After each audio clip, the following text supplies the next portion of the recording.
Greetings, everyone, and welcome to the Produce Buzzers podcast. We are so happy you have joined us today, and I think you will be too after the show is over, because you will learn a lot about fresh fruits and vegetables, how to select and store them, how to prepare and cook them, and surprising facts about their history and origin. We hope it inspires you to eat more fresh fruits and vegetables, not only for your health, but also for your delight and pleasure as you explore their amazing world of taste and delicious flavors. Eating more of them will transform your life in so many positive ways. So settle back, relax, and get ready for another delicious adventure with the Produce Buzzers. Greetings and welcome to another delicious episode of the Produce Buzzers podcast. I'm Edwin Stepp, your host and executive editor of ProduceBuzz.com.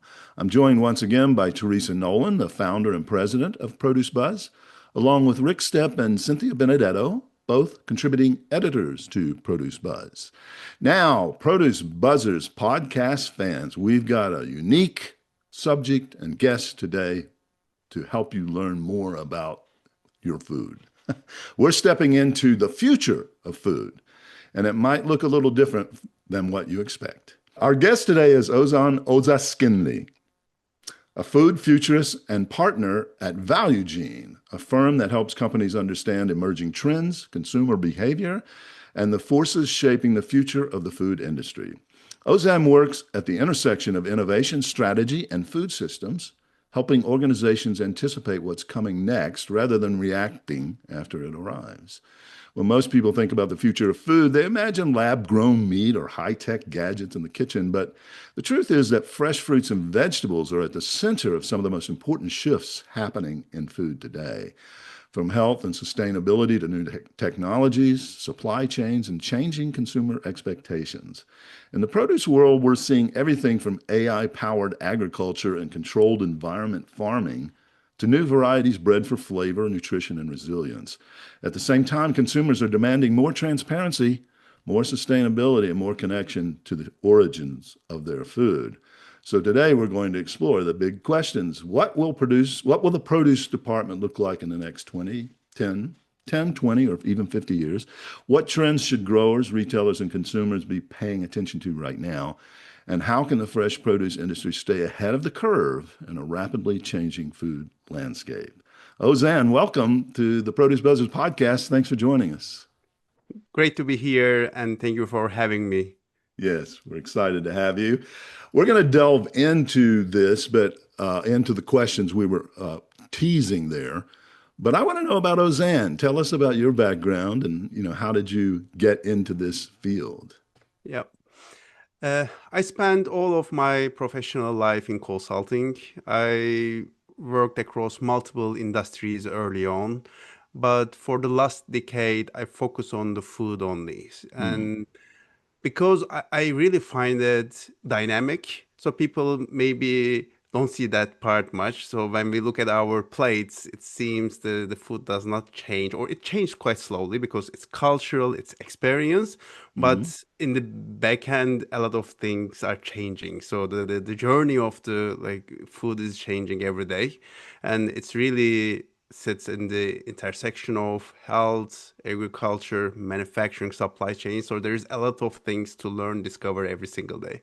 That's why I'm really passionate about the food industry. And another perspective is I'm originally from Turkey, and in our culture, food is almost everything. So I grow in big tables in the mornings, in the evening. So food is everything for me as well. Yeah. I don't understand. I've been to Turkey a couple of times, and I see the way they eat. I see the bounty, just a variety of fresh fruits and vegetables and all kinds of food. Yet the Turkish people are so thin. How do they stay so thin? Please, I need the secret.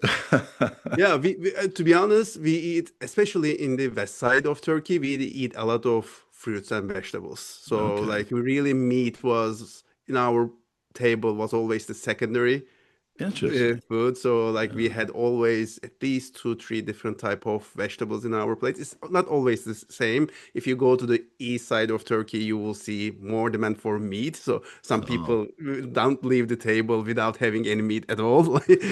But like in where I grow, like live, and it's really vegetables is the main part of the dish that we Yeah, have. got it. Oh, well, that's interesting to hear because we like to encourage people to eat more fresh fruits and vegetables for health reasons. Yeah. And what you're saying is confirming a lot of what we've said, make the plate fruit and vegetable predominantly and meat kind of, a little less. Yeah, So, yeah, yeah. but, And maybe just to end that, like in my in my conversation with my doctor last time, he gave me an interesting fact. So he was saying that previously, the people who have a bit more under budget was much more slim in Turkey. But then the access to fruits and vegetables started to become a challenge for the people. So they oh, go to for more packet foods. Then the right. real that group is also gaining weight. So really is changing. Fruit is Yeah, really fruits and vegetables are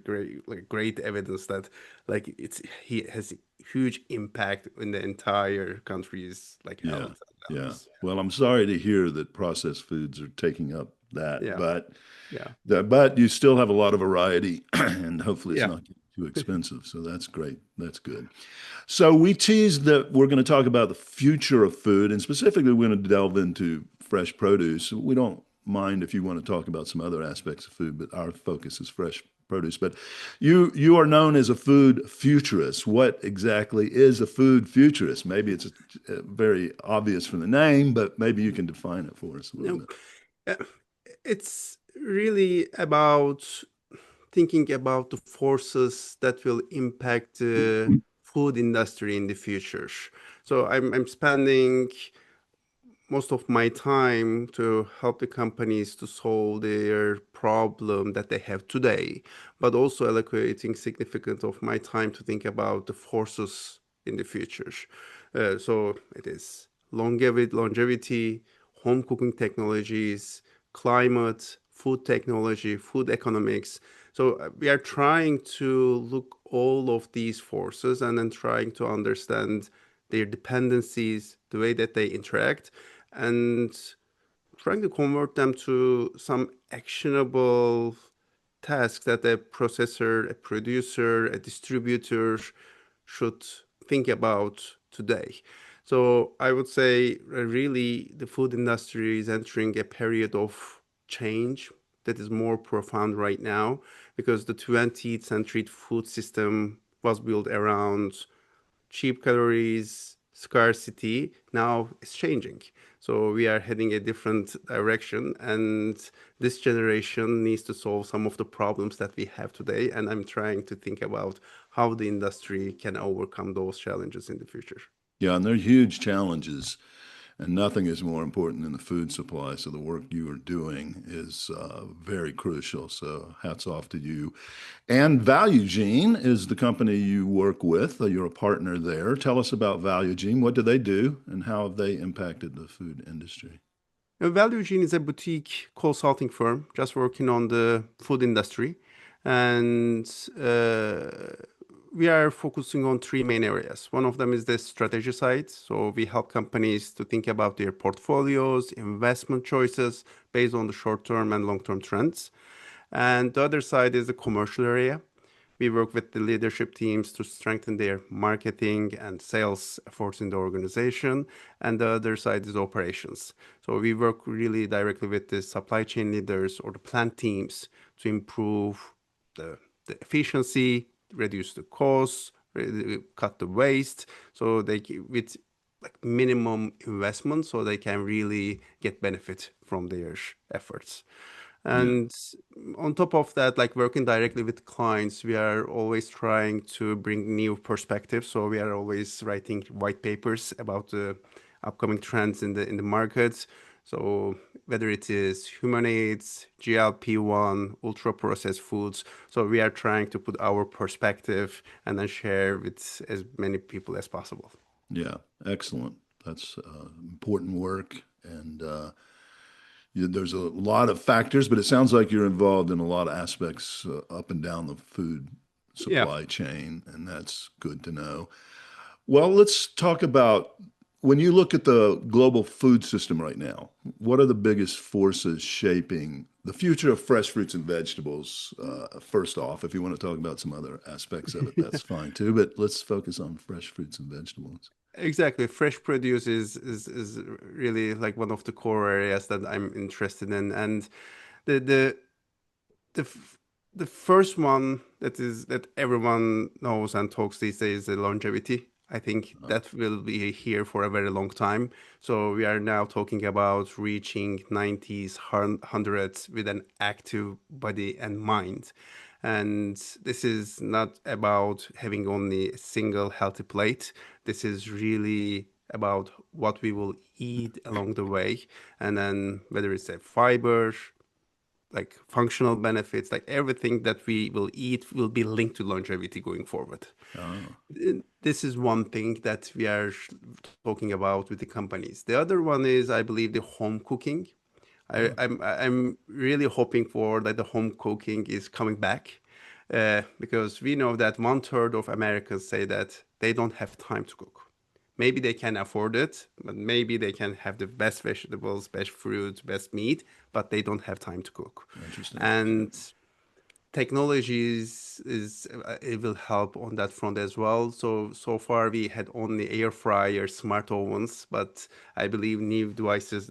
I see that new devices are coming, so they are not just like there to cook the food, but they prepare the entire meal for you. You need to just to provide the ingredients. They stir it, they make it, they put the ingredients right right order, and then and you can set it from your mobile phone, and then when you come to home, you have fresh cooked meal.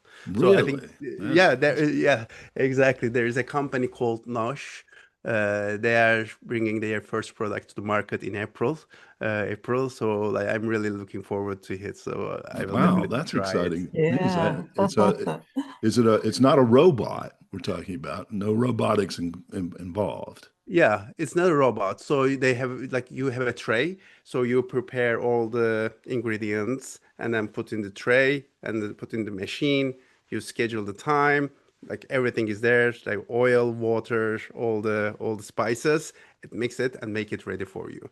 So Okay. like this is really, of course, it requires some effort from the people. So you need to prepare it, you need to clean it in the end, but at least you don't need to be at home while it is preparing the meal for you.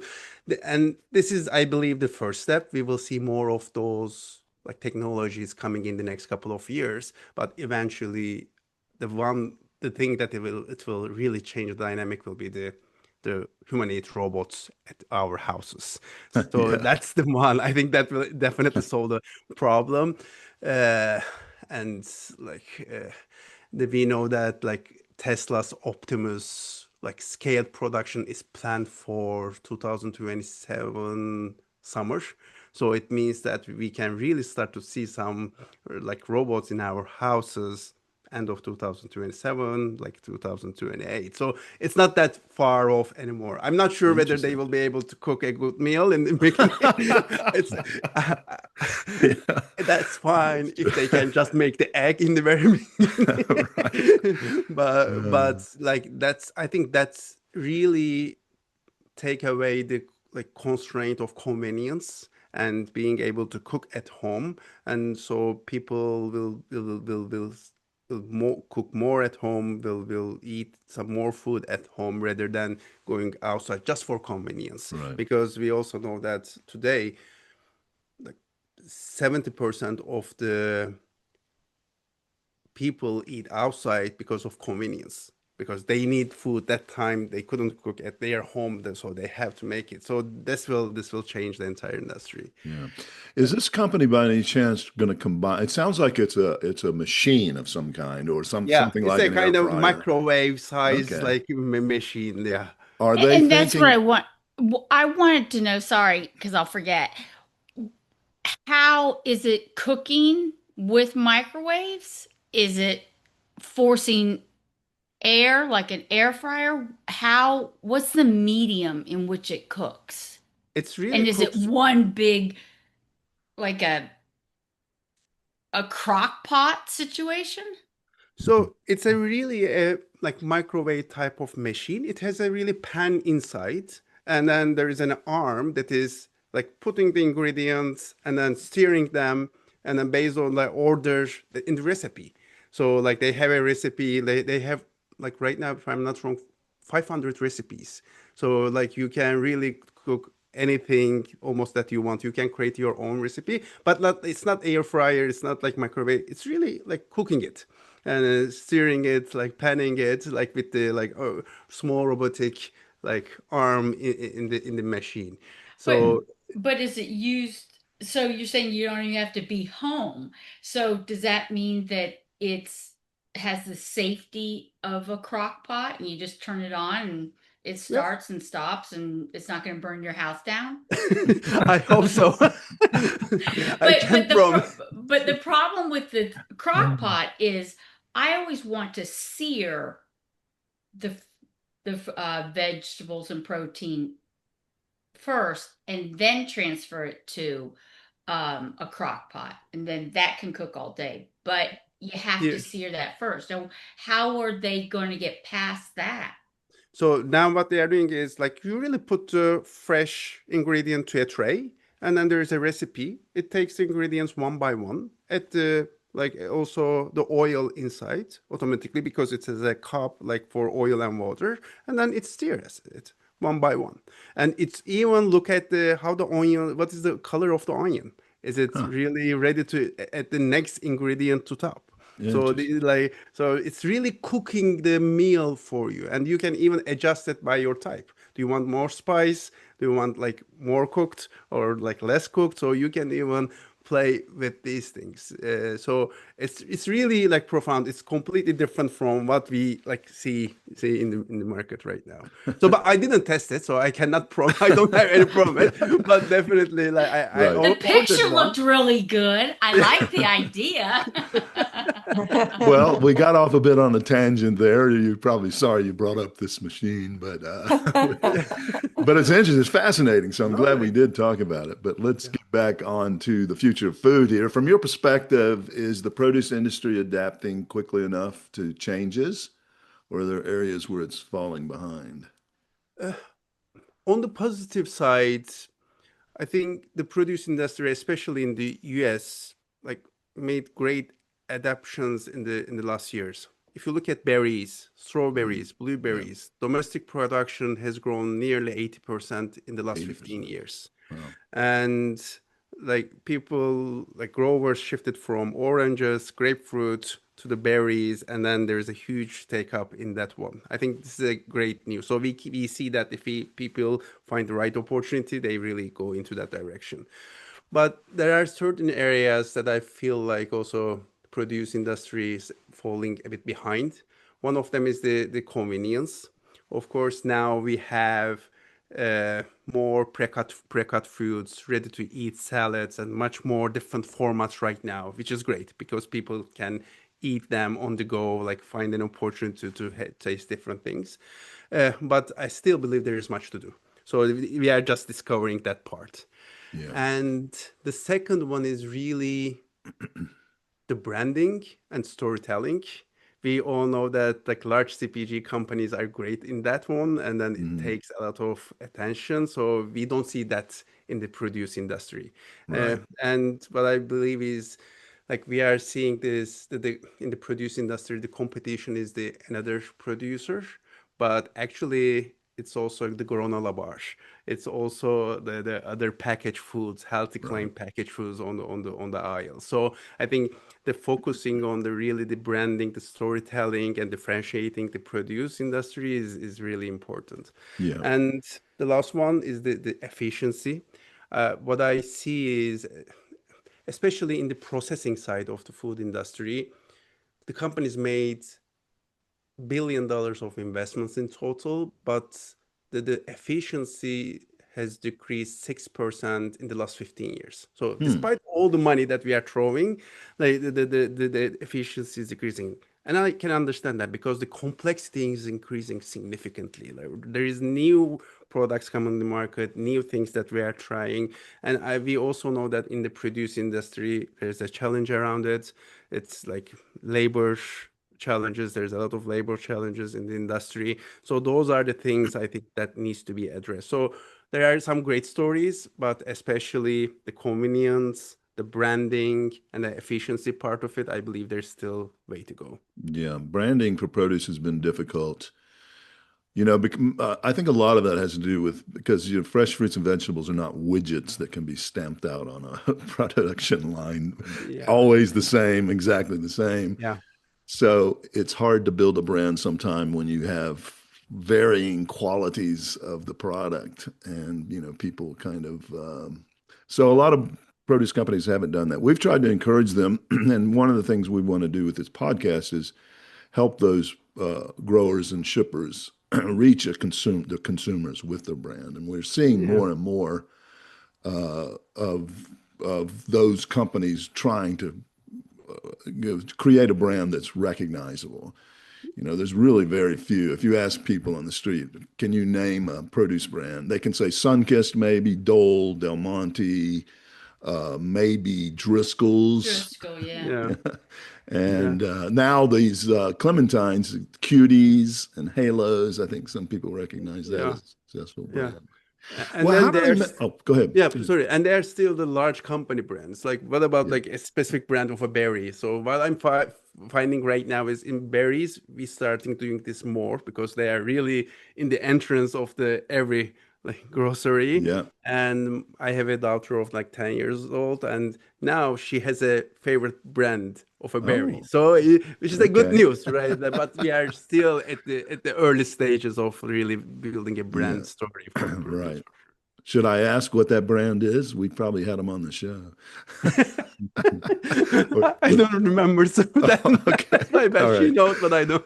Well, you mentioned it very early on that the amazing progress they've made in developing new varieties that are just super sweet. Like blackberries, years ago you buy a blackberry and it's going to be tart, probably not much Yeah, sweet. Now they're consistently sweet. yeah. So they're doing a great job with those new varieties. I was curious a bit about the efficiency. How is that measured? I'm not quite sure I understand what you mean by that. Does it have to do with waste when the produce companies are trying to create value-added products, pre-cut, that kind of thing, or is it bigger and broader than that? It is more about like output per labor. So you Oh, have okay. like how many labor you have in the market and what's the output is coming from that. Got Like it. the market is growing, but like we are having more labor in the industry, but the output is growing less compared to the number of like employees that we are That is having. required. Okay. And the reason is like we have more automation, we have more investments, but still the complexity is like getting bigger and bigger every day. So that's the biggest challenge. Right. Got it. Well, sustainability is a huge topic now, and Yeah. that's a broad term that can mean a lot of different things. But how do you see produce fitting into the future of the sustainability and improving? There's a lot of talk about food waste in the produce industry that Yes. Yes. huge percentages of people Yeah. our produce is wasted. But anyway, talk about that generally. Yeah. I think like again, fresh has really a great advantage on that topic, right? Like whenever we say sustainability, I think fruits and vegetables, like nuts, whole grains, they're the first things that in everyone's mind. And from that perspective, I think like fresh produce has a great advantage. But as you mentioned, when it comes to the supply chain discussions, there is like some challenges and like food waste is one of them that you mentioned. So like based on like my readings and then from previous experiences, like we are talking about 30-40% of food waste in fresh like produce. So this is Yeah, during the it's entire huge. journey. So it's huge. That's one of the biggest challenge. And the other one is the food miles. Uh, So yeah, in the US, like based on the recent work that we do, we are now importing 57% of the fruit that we are consuming. So uh, it was 34% in 2000. In 20 years, it increased like significantly. Yeah, So doubled this means almost. that more cold chain, more transportation, more energy.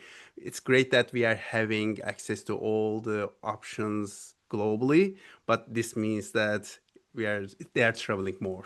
So that's another challenge. So I think these are the challenges. On the opportunity side, the crop diversification, I still believe is a great opportunity. We are still eating maybe 100, 200 type of fruit, vegetables, but there are a lot to discover in the world. We Right. all know about it, but like we are quite conservative about trying new things as human beings, to be honest, especially in food. But I think this is a great opportunity for everyone, especially if we really want to be like close to where the product is produced. Like the regional options, more resilient options are available with this like crop diversity. So there is a great story behind it, but there are a lot of challenges, I would say, overall. Yeah. Yeah, we talked about the incredible variety of fresh fruits and vegetables in Turkey. And of course, you go to Asia and, even walk into an Asian market in the LA area where you live and the Yeah. unbelievable fruits and vegetables you've never seen before. But it's great to have access to those now. We try to highlight some of that here sometimes. But Yeah, exactly, exactly, yeah, exactly. 200 or 300 is not a lot when you consider the thousands and thousands, maybe millions of different varieties of things. Exactly, exactly. But that's a positive trend. I think people are becoming more adventurous and trying new things. So anyway, well, let's Everyone talk. but me. Oh, go ahead. But what you said, we produce less than 50% of the produce for our country. In fruit, yes. For fruits, we are importing 57% of what we are consuming today. So, and the main reason is not only we produce less, but the type of the fruit that we are consuming has changed as well. Now we are like eating more avocados, like different type of tropical fruits that typically we don't produce in the US. So I think that's also the access to different varieties is great, but it has implications about how we manage the supply chain. And we expect that number to increase to 65% in the next 10 years. So Oh, like it's wow. really continue to increase if we look at the type of the fruit that we are eating today. Yeah. Rick, you had a question? Yes. Do you work with farmers or do you work with retailers? What is your client base? So we don't typically work with the farmers. We work typically with like food manufacturers, produce like companies or food distributors. So they are the main companies. So we are typically So, work with like companies like at least have like two, three, four facilities and managing a like sizable operation. Okay. good. Well, let's talk a bit about technology. We don't think of farmers as being very technical, but there Yeah. is a lot of technology that's come in, especially in the last few years. Yeah. What innovations stand out for you as far as technology in fresh fruits and vegetables and the growing of them, packing, shipping, the whole works? Yeah. So first of all, what I believe is what I see is like the progress over the last 2 decades has been much slower than the decades before in terms of yields and then the efficiencies that we are getting from the field. So Hmm. I think that was a kind of a slower period, like compare after the industrial revolution. There was a huge progress for some time, but for the last decades, we are making progress, but the pace of the progress is much slower. Hmm. That's why I believe like AI is the biggest opportunity here. Like not only the like precision agriculture type of solutions, but really bringing new innovations to the market. I think we need really AI support on that one. Uh, the second one, of course, the robotics. I'm seeing much more interesting machineries, like equipment, vehicles in the market that we don't see like 10 years ago. I think in the US we are really making good investments to those like robotic technologies on the field, but like I'm really hopeful that like we will see different technologies on the robotic side as well. And then there is the humanoid side of the story. So like labor challenges is one of the biggest issues that the industry is facing, and I think it will become even more challenging in the future. So the humanoid robots for processing, packing, sorting, like will be also a great advantage, like to increase the efficiency, effectiveness, consistency will be very important. And like those robots like that will come to the market maybe next year are still not fully industry ready, because using at home versus using at a facility or field will be different, and there are still some certain gaps. But within the next 5 years, I believe we will see a lot of like humanoid robots like in a field or in a facility. So that's the interesting story, because and it's super efficient. It will be much more cost effective, so it will have really implications on the industry. There is a, of course, dark side of the story, which comes to employment and so on. But from like efficiency and effectiveness perspective, I believe like both the robotic machines and the humanoid robots will add significant benefits. Yeah. Well, we have to feed the world, and if humans and the human labor part of it becomes too challenging, they have to look at these solutions.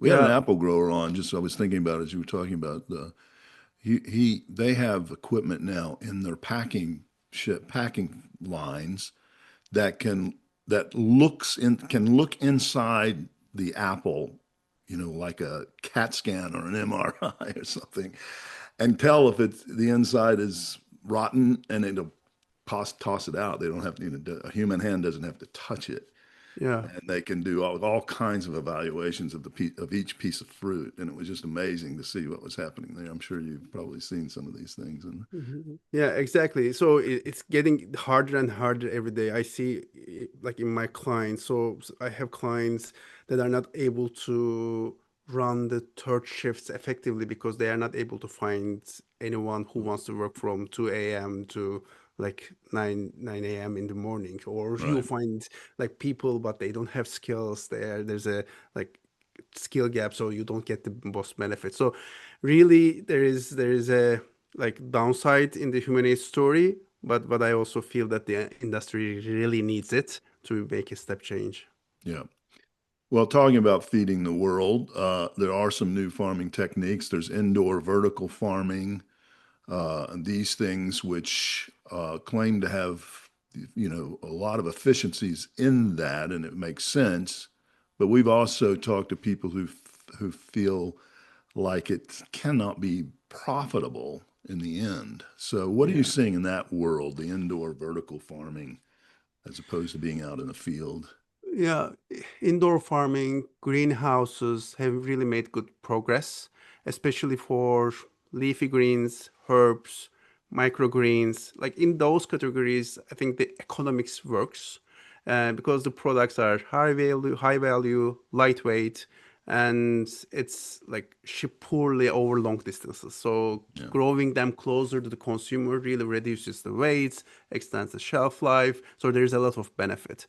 But as you mentioned, for the vast majority of the produce, the economics does not work. right. And I don't believe that it will work in the very short time. So Mhm. the energy cost, the capital intensity, and the space, like for the indoor facilities, they are not able to provide the enough room for the scale we need.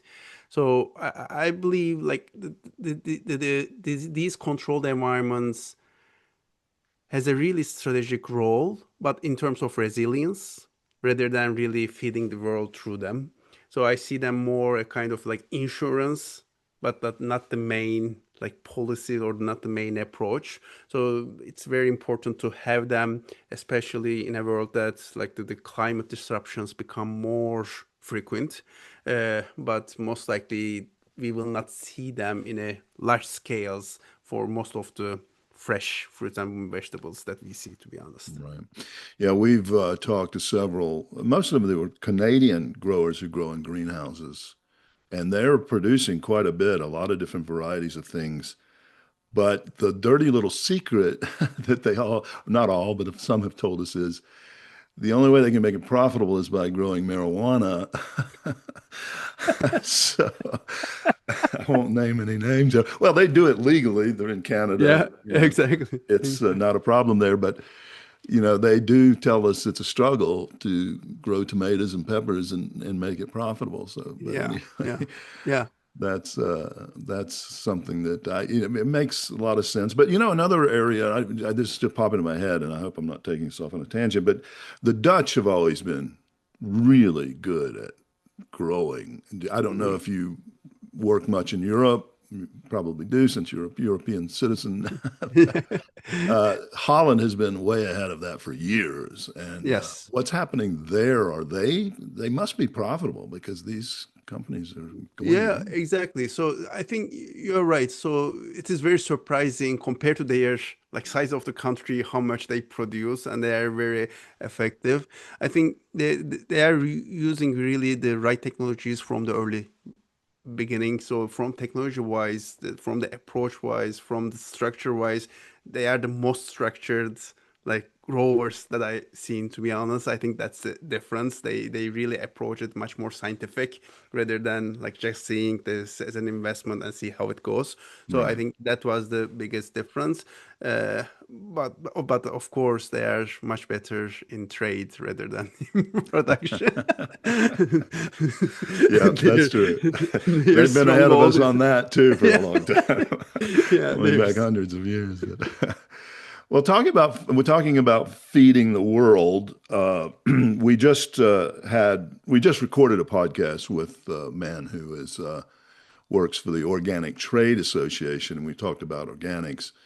Uh, I've seen some studies that say we could never really feed the world if everything was organic, and the same argument has been made on GMOs. So, what is your thought on organics and GMOs? We're very pro-organic here, but we also realize that conventional farming is not as great a health risk as most people think, in our opinion. But I'd like to hear what you think, and how's that going to affect the future? Yeah. So maybe I can start with the GMOs. I think on the GMO side, I think it has really like good potential for the produce industry. So developing varieties that resist diseases, tolerate drought, reduce like losses. So these are really helpful. But on the other side, like as you mentioned, the market reality is like from consumer perspective, the trust is a bit mixed, right? So like people Yeah, have always concern in GMOs, and not only consumers, the retailers as well. So yeah, when you look at the no list of Whole Foods, like Panera, like Trader Joe's, like you see non-GMO as an item in their list. So like there right. is also conception in the customers in the retailer side as well. So I think overcoming this is really depends on the communication. So the concern that people have is like why are we doing this? Are we doing this for more the food itself to make it more profitable, or really like providing more access and becoming more effective? So I think the story, like as an industry, we were not able to tell the message like to the consumers probably from day one. I think like there was no active way of managing those communications, and now it seems a bit hard to come back. And on the organic side, I agree like to the point. So the organic still remains as like a good upside alternative. And like we had recently made a study on avocados, and in that one, like we also see that like even like you do like a lot, you put a lot of effort. So still today in the world, maybe like still like 20-30% of the avocados that we are having like organics, and like it's not really easy to scale this up. it has really incremental costs, and the downside is like the benefits is not very always clear. So I still believe that those will, especially organic, will continue to stay as an upsell opportunity or differentiation opportunity, but not the mainstream. And I believe also people are starting to understanding that the conventional farming is not that bad. I think we had a period that the conventional farming, as you mentioned, is bad, and we are using pesticides, we are using all the bad things. I think now people are investing a lot in giving the right messages, showing that like they are trying their best, and then to with conventional methods as well, and they are working fine. I think that we are recovering from that. Yeah, yeah. The Environmental Working Group is one group that comes out every year, the list of the 12, the Dirty Dozen, they always come out with. It's usually always the same list every year. One of the things that's always on the list is strawberries, but we've talked with other scientists who know a lot about how pesticides are used and the pesticide residue on strawberries. I think Cynthia has a line she always uses on this. It's like you'd have to, how much would you have to eat to actually 660 pounds. well, like a day or a year or what? I don't know. I'm Anyway. guessing like in one sitting. Before it would actually have any real Before effect you on would get, I think he said that it was like to consume pesticides at an amount that would be significant, you'd have to eat 660 pounds. Yeah, I'm sure that's debatable, and there's different studies, and of course, it'd be great if we could grow everything without pesticides, and that would cause more health problems. That's true. Along with it, if you ate 660 pounds of strawberries once. Yeah. So as I said, we're pro-organic. It'd be great if everything could grow without pesticides. A lot of people don't realize that even it can be certified organic, they still are using some pesticides. They're just more natural. Yeah, they think it's no pesticides, right? But anyway, we won't go in. That's a debate. No synthetic pesticides. Yeah, I think that's what they say. So, do you focus primarily on the U.S. in your work, or do you? Yes. Yeah. Primarily, like I would say, like 70% of our work is in the U.S. We have some work in the Europe as well. But you have to keep a big eye on the global situation. You can't just, in order to advise your clients, well, you got to know what's going on. So, looking globally, are there some regions or cultures around the world who are really on top of things in the fresh produce world more than others? Yeah, of course. Like I'm originally, as I mentioned, from Turkey, so I can start from there. So the Mediterranean food culture, like Turkey, Greece, Italy, Spain, Portugal, like the fruits, vegetables, like legumes, olive oil, like it's really at the center of every meal. Right. So the challenge in those markets are really right now, like finding the right fruit and vegetables at the right price. So what we oversee, like in what we see in the last like 30 years, like they started to become a bit more luxury for some of the like tables. So that's a big problem. So it was much more convenient to have a proper access to a food, like a vegetable or fruit in Turkey, in Greece, like years ago. Now, like people really like allocate some of their budget to buy fruits. So the accessibility is the issue here. I think like we made a great progress in terms of like scale, but like we lose the price advantage of the market. So that's the biggest issue. And then of course you also mentioned the Southeast Asia. Like it's a heaven, like for like especially vegetables and fruits. Yeah, and Latin America is amazing very inspiring in terms of supply perspective. They are feeding most of the world for some of the fruits and vegetables that they have. So really, from global perspective, there is a lot of cultures focused on the produce. And when I look at like the US, still we are, I believe, like far behind compared to some of the like countries like that are putting fresh produce to the table as the main course. And we also discussed this, like the farmer markets here. Their scale is the good thing is they are everywhere. So in every really country, in every neighborhood, you find one. But like the scale is very limited, the variety is very limited. So every week I go to farmers market. But still, I need to go to a grocery store because I can't find half of the vegetables and fruits that I would like to have at my house. So that I think I think it's a good opportunity to really try to expand that one because people are really going to the farmers market more and they are really looking trying to find something that they can feel, understand, know.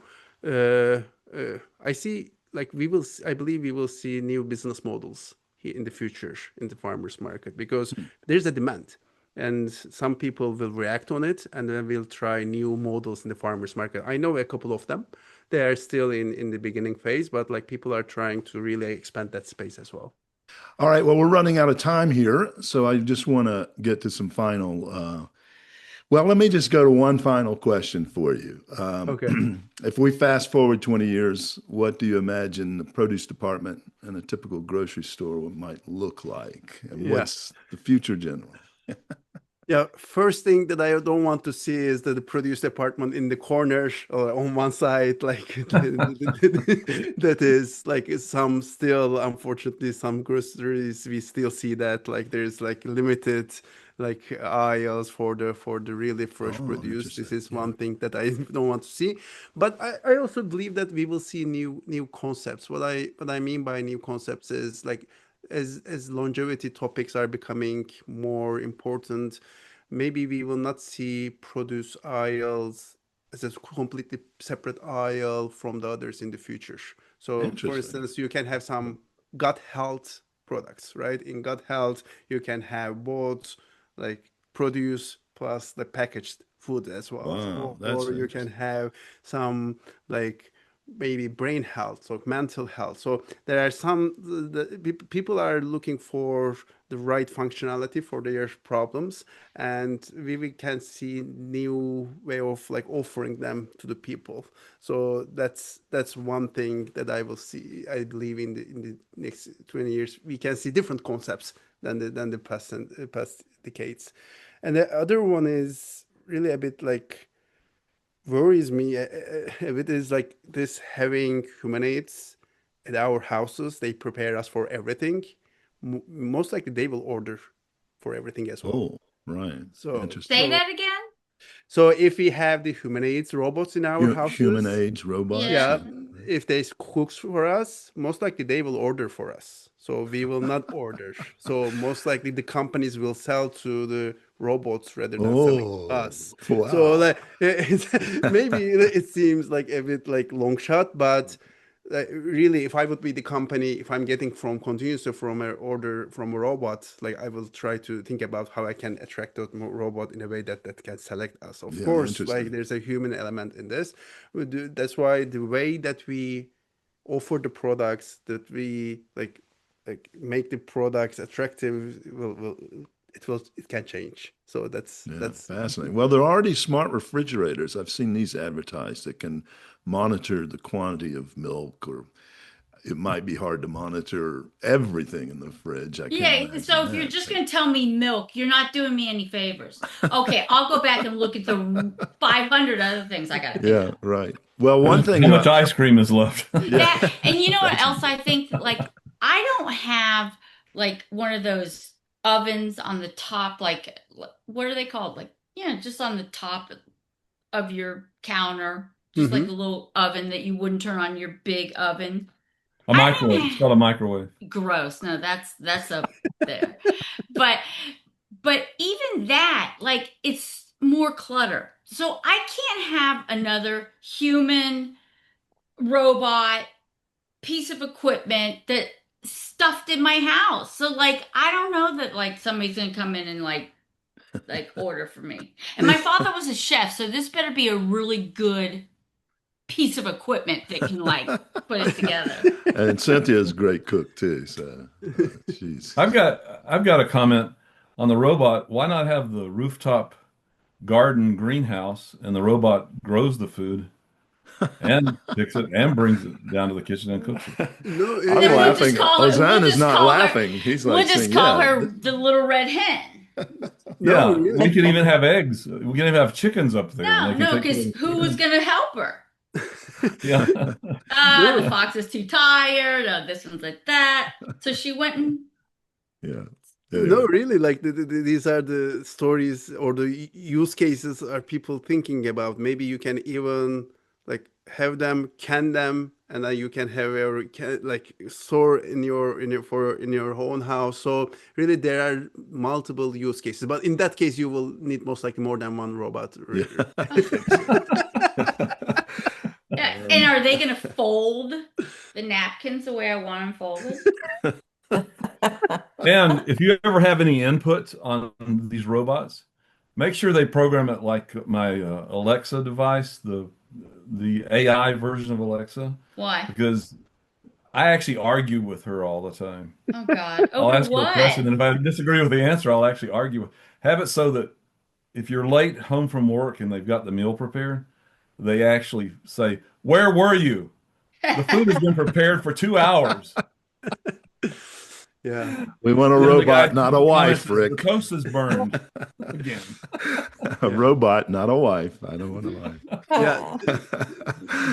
The one thing that really makes me like Be careful. Be careful. I don't like that look on his face. He's going to say something. no, like the one thing that really makes me like thinking about this robot technology is this fleet learning. So this is like this is very interesting because they say what will happen is if one robot learns one thing, the entire fleet, what doesn't matter wherever in the world, will learn that thing. So Interesting. as you mentioned, if you want your napkin as such, if someone teach them somewhere in the world, like they will do it. So like the learning part is so fast and so like quick. So they will be able to do many things. But yeah, they're still years away, but not that off, I would say. Yeah. Teresa, did you have a question? You're muted, I think. No, Oh, sorry. I was just thinking about the connected robots and that we would want to have the option that ours was just ours, not connected to everybody else. Oh shit, it's got to be connected to somebody else? So he just said if somebody taught the robot how to fold a napkin, Right, then but your robot might fold the napkin the way the other robot was taught because they're connected. and then I'll say, whoever to taught teach you it. didn't know what the hell they're doing. Watch this. Look at me. It's machine learning. Machine learning. You're right. This is the way that they are learning, but the entire robot industry is right now working on how they can like scale this up with AI. So in the So future, one robot that's got like every recipe known to man, they yeah, do it. a- They go and teach all the other robots? yeah, it will immediately replicate that information in everywhere, in every robot. And the interesting thing is, in the future, most likely we don't need to show them to learn something because AI will be able to create those data, create every movement that we can make as a data, and then teach them in the backend. So, like right now, the way that the robot learns is very manual, time consuming. That's why it's growing very slowly. But now they are developing AI models just for that, so that you don't really need to show it because AI model So- will design it in a way that they will do. And like, to your point, they were saying that what they wanted to achieve with these videos is that you saw the way I was chopping, like the Yeah. the nuances of it. Yeah, exactly. But like the way that it will teach is that those AIs will watch hundreds, tons of like hours of videos. So in those Yeah, in just a videos, few there will be, seconds. yeah, by the in a way. few seconds, there will be all the human actions, the things that we They can could already do that. They should have like the people who like, all the famous chefs that have the perfect knife skills and the perfect kitchen skills and like that should be the foundation. It's And out then, there like, on YouTube already. AI can Exactly. yeah, watch but it in like seconds. if you watch Thomas Keller, he's a little bit different than Bobby Flay, who's a little Right. bit different Maybe than we like, will choose the style that we Yeah, want, there right? you go. Man, this is exactly. okay. We got to You let just don't- Ozan go. Yeah, Oh, go ahead, you Teresa. just don't want your robot because someone was stabbed by their robot. You don't want the robot to be stabbing you. There are I'm a not lot of sure ways I it will could go give a wrong. knife. I'm not sure I Yeah, will give a is knife. there a way that you can like, like, when your computer freezes, but you're like, and you can just force shut it down? Can you force shut down this thing? Well, We'll that's have a the big remote. discussion in AI right now is can they stop it? I think there's been some experiments about trying to shut it down and sometimes AI refusing to Right, do it. right, This is right, a right. big topic Wasn't right that the now. movie? I'm sorry, I I don't can't do know. that. Sure. Yeah. Like Oh, that yeah. wasn't. 2000 Space Odyssey 2001. Sorry, Hal. I can't. Oh, no. Sorry, Dave. It was Hal. I can't do that. Yeah. Anyway, we need to let Ozan go. I know he's busy and got a lot of important work to do for us to ensure our foods for the future. So we will let you go. But Oh boy. there's a ritual we make all our guests go through, Ozan. I didn't tell you or Katarina about it. So, because I figured if I did, you wouldn't come on. Because this ritual is painful. Okay. I'm ready for it. Here's the deal. Teresa loves puns, and she brings one to every episode, and they're always bad. And they're so bad they're painful. Yeah, it's a bit. So Yes. I don't know if you like puns, or some people call them dad jokes. I don't know if Yeah. you tell your children bad jokes and they groan at them. But anyway, Teresa brings a pun. It's usually in the form of a question. She sets it up with a little bit of a story, and there's the question, and we try to guess what the punny answer is. Okay. Only Teresa knows. Rick, Cynthia, and I don't know what the answer is. But she asks a question. We try to guess what the answer is. So we call this segment homegrown. Oh. Ugh. So, are you ready to play homegrown with us, Ozan? Of course. It's my All right. favorite. Yeah, good. Okay, Teresa, what's the homegrown of the day? Okay, so um, Apple, we'll call him Jack because, Apple Jack, that's kind of a good name for an apple.